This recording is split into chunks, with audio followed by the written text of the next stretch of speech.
নমস্কাৰ বন্ধুসকল, স্বাগতম জনাইছোঁ নতুন এটা ভিডিঅ'লৈ।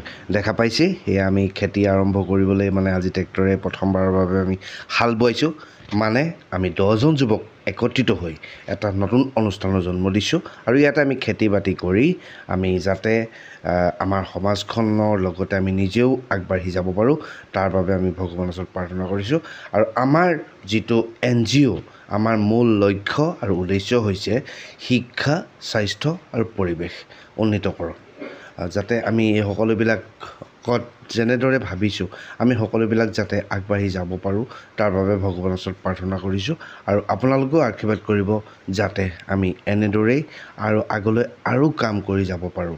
আৰু আমি এনেকৈ খেতি কৰি অকল আমি নিজৰ কথাই চিন্তা নকৰি আমি যদি সমাজৰ 10জনৰ বাবে চিন্তা কৰিব পাৰোঁ, সেই উদ্দেশ্যে আমি 10জন লগ হৈ এনেদৰে কাম কৰিম বুলি ওলাই আহিছোঁ। এয়া প্ৰথমতে আমি এইডোখৰতে খেতি কৰিম। ইয়াৰ পিছত আমি বেলেগ বেলেগ ঠাইত য'তে মাটি পাম ত'তে আমি বিভিন্ন ধৰণৰ খেতি কৰি লগতে ব্ৰইলাৰ ফাৰ্ম বা মীন পালন বা যিকোনো ধৰণৰ কাম কৰি আমি যাতে আৰ্থিকভাৱে নিজেও সবল হোৱাৰ লগতে আন 10জনকো সহায় কৰিব পাৰিম, সেই উদ্দেশ্যেৰে আমাৰ এই NGOটো নিৰ্মাণ কৰা হৈছে। আৰু এই NGOটোত কোন কোন আছে মই সকলোবিলাকে আপোনালোকক দেখাবলৈ চেষ্টা কৰিম। আজি প্ৰথমবাৰ হাল বোৱা হৈছে যে আজি গোটেইকেইজন প্ৰথমতে উপস্থিত থাকিব নোৱাৰিলে। আমাৰ ট্ৰেক্টৰখন প্ৰথমতে অলপ বেয়া হৈ গৈছিলে, সেইটো কাৰণে তেওঁলোক আহি উভতি যাব লগা হ'ল।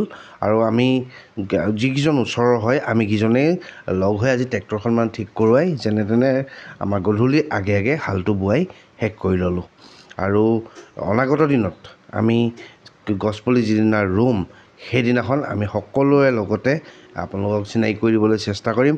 আৰু এই NGOটো কাৰ সপোন আৰু কেনেকৈ আমি এইটো বাস্তৱিত কৰিবলৈ আমি সপোনৰ পিছে পিছে খেদিলোঁ, সকলোখিনিয়ে আপোনালোকক দেখাই যাবলৈ চেষ্টা কৰিম।